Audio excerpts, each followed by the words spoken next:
ఏమన్నారు సార్? ఓడిపోయాడు, అయిపోయాడు, 11 సీట్లకు పరిమితం అయిపోయాడు, ఇక జనాల్లోకి ఏ ముఖం పెట్టుకొస్తాడు? ఉం?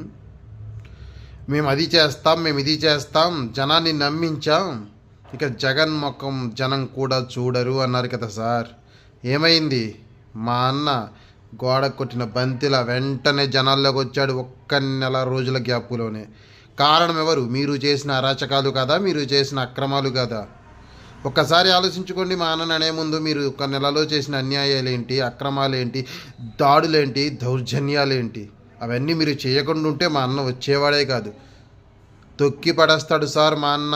జనానికి అన్యాయం చేయాలని చూస్తే, జనం మీద బతకాలని చూస్తే, జనం కోసం పుట్టినవాడు నాయకుడు, జనం వెంటే ఉండేవాడు మా జగనన్నే. అది గుర్తుపెట్టుకోండి. జనానికి అన్యాయం చేయాలని చూస్తే మా అన్న ఊరుకోడు, ముందుండిపోతాడు.